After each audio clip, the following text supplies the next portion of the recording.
Imagine this. You're exploring an ancient tomb, and you find a perfectly preserved wristwatch. Sounds impossible, right? Well, today we're looking at real artifacts that are almost that jarring. Things that don't just add a new chapter to history, they kind of force us to rip up the whole book and start over. All right, let's get into it. This quote really nails it. We had this idea in our heads of a nice, neat timeline of progress. Stone tools, then bronze, then iron, all the way up to our smartphones. But archaeology keeps finding these glitches in the matrix. Objects that pop up and hint at these incredible moments of genius that were somehow forgotten. So, that's the big question we're tackling today. What if we've been seriously underestimating the people who came before us? We're going to break this down and look at 3 areas that really shatter our old assumptions: impossible craftsmanship, what daily life was really like, and entire systems of knowledge that were completely lost to time. Okay, first up, let's talk about the things that just shouldn't exist. These are the artifacts that show a level of technological skill that's centuries, sometimes even thousands of years ahead of what was supposed to be possible. So, the official story usually goes that complex mechanical gears didn't really show up until after 100 AD. But then, there's the Antikythera mechanism. It's basically this ancient Greek, hand-cranked model of the solar system from around 100 BC. Inside are dozens of finely cut bronze gears that all work together to predict the movement of the stars and planets. I mean, this is a level of complexity that just vanished and wouldn't be seen again for over 1,000 years. It's wild.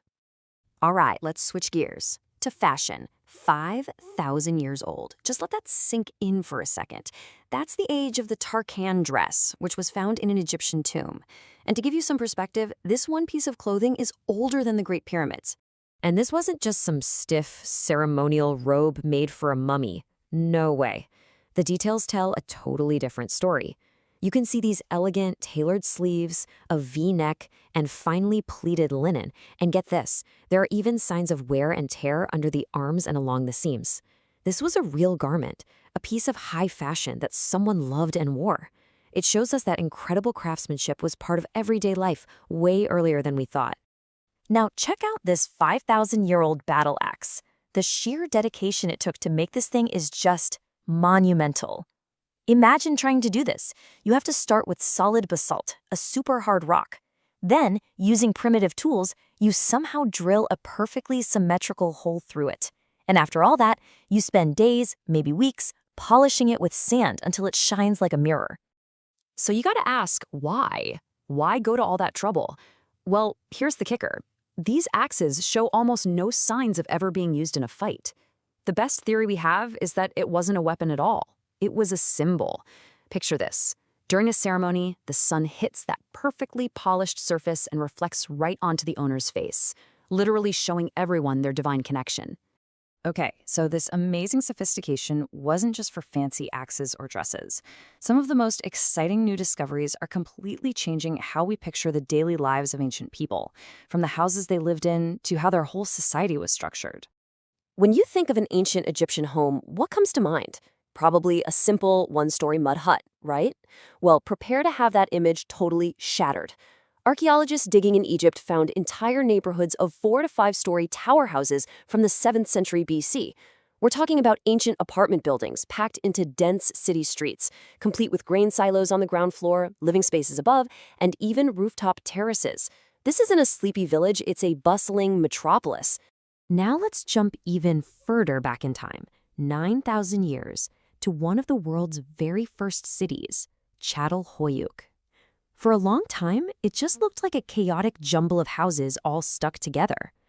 But when scientists started analyzing the DNA from skeletons buried under the floors, whoa, a very clear social structure started to appear.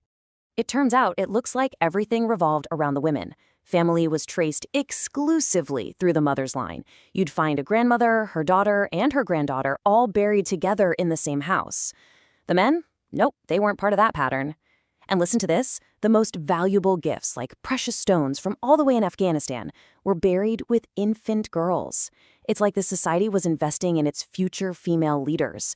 It suggests power wasn't about wealth, it was about family, and family was run by women. All right, for our last section, we're diving into something that's maybe the most mind-bending of all. Discoveries that reveal entire systems of thinking we barely knew could exist back then. It shows that ancient genius wasn't just about building stuff. It was about creating complex ways to record information and understand the world. And a perfect example of this is the Inca quipu. For centuries, Western historians kind of just dismissed these things. The story went that the Inca didn't have a written language, so these bundles of knotted strings must have just been simple tools for, counting corn or taxes. But then, modern technology entered the chat. Researchers fed massive amounts of data about these quipus into an AI, and the computer started seeing complex, repeating patterns. It realized that the color of the string, the type of knot, and its position weren't just random. They all worked together to convey meaning. We're now starting to think this wasn't a simple calculator. It was more like a three-dimensional alphabet, a completely unique form of communication we're just now learning to read. It's amazing how sometimes one tiny little object can blow the whole story wide open. Take the grave of a master blacksmith from 3rd century Siberia. Buried with him were his tools, but among them was one small item that changed everything. It was a small metal buckle. But this buckle had a perfectly forged welded seam, a very specific metalworking technique that just wasn't supposed to exist in Siberia at that time. Analysis showed the technique came from much, much further south. That one little buckle is proof of a trade route not just for things, but for ideas. It shows that complex knowledge was being passed from master to apprentice across enormous distances. So when you put all of this together, it's pretty clear the past is packed with surprises. But here's the interesting part. This new knowledge doesn't always give us easy answers. In fact, sometimes it makes the biggest mysteries even more fascinating. Let's go back to that incredible Antikythera mechanism. The legend is that it was a perfect ancient computer, but when scientists recently built a flawless 3D digital model of it and let it run, the simulation jammed. So what does that mean? Was the original just a sort of desktop planetarium for impressing people, not a super accurate scientific tool? Or was the original design absolutely perfect and 2,000 years of corrosion has just tweaked it enough that our perfect copy doesn't work? See? The science actually makes the mystery deeper. And that's really the big takeaway here. These unexplained objects aren't just frustrating puzzles for us to solve. They're hard data. They're solid proof that human history was never a simple, straight line marching forward. It was full of incredible peaks, deep valleys, and brilliant ideas that were discovered, lost, and sometimes discovered all over again.